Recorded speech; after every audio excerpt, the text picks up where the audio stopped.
and whether states are still relevant in today's world. So let's recall what is globalization. Globalization refers to the increasing interaction and integration of economies, cultures, and political systems worldwide. This means that events happening in one country can directly affect another. For example, a financial crisis in the United States can impact the business in Asia. A new technology developed in Japan can change the way people work in Europe. So as you can see, they are all connected. And this interconnectedness makes globalization a powerful force, shaping economies, politics, and even our daily lives. So next, let's define what a state. A state is a political entity that has authority over a specific territory and population. It has its own government, laws, and policies. So to fully understand a state, we must look at its four essential elements. So these are the people, territory, government, and sovereignty. So people, these are the population of group of individuals living within a specific territory, and a state cannot exist without people. Next is territory. It is the land, sea, and airspace that belong to the state. This defines where the state exercises its power. So next is the government. So government is a system that makes laws, enforces rules, and manages the affairs of the state. And without government, a state cannot function. So next is sovereignty. It is the full authority of a state to govern itself. This means that state has the power to make decisions without being controlled by another country. So these four elements define a state and differentiate it from the other types of organizations. Globalization has led to many changes, and one of the biggest debates is whether it has weakened the role of the state. Some scholars argue that globalization has reduced the importance of state because, first, it's multinational corporations such as Google, Amazon, and Apple that influence economics more than some governments. Another also is the international organizations like the United Nations and World Trade Organizations that shape global policies. And also the social media and technology connect people across borders, reducing the need for traditional state control. On the other hand, many believe that states remain powerful despite globalization because governments still create and enforce laws. Ang gobyerno gahapon ang naghimo o nagpatupad sa mga laws. Then they manage resources, protect citizens, and ensure national security. Sila gahapon ang nagda sa economy o nagprotect sa mga people. Also, states negotiate international agreements and play a key role in solving global issues. So this brings us to a key question. Has a globalization weakened the state?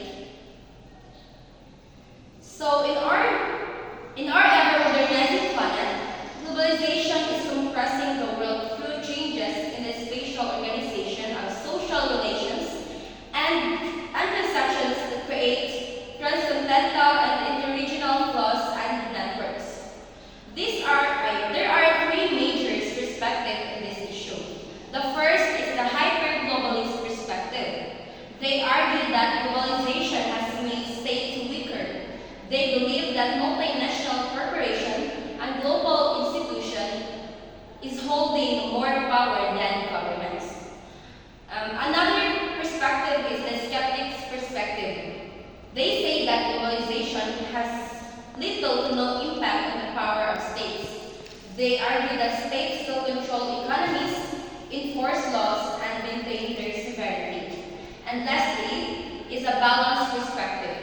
This view suggests that globalization has changed the role of states, but not eliminated them. States now have to adapt to new challenges such as climate change, cyber threats, and international trade policies. So what does this mean? It means that states still matter, but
draining their rights and responsibilities. While globalization continues to reshape economic and political interactions, states remain fundamental in maintaining governance, security, and social structure. So my question is, are states still relevant in a globalized world? So the answer is yes. Despite globalization, states continue to play a crucial role. Without states, there would be no laws to regulate business and protect consumers. There would be no institutions to provide education, healthcare, and security. There would be no authorities to negotiate peace and solve conflicts.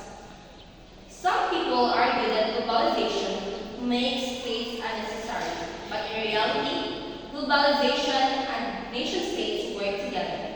They are not enemies, but partners in shaping the world. The real danger is imperialism, where a powerful country forces its control over a weaker nation. Unlike globalization, which promotes cooperation, imperialism seeks dominance through force. That is why strong states are needed to protect sovereignty and maintain balance in international relations. So in conclusion, globalization has changed the way states operate, but it has not made them irrelevant. States are still responsible for governance, security, and economic stability. Instead of disappearing,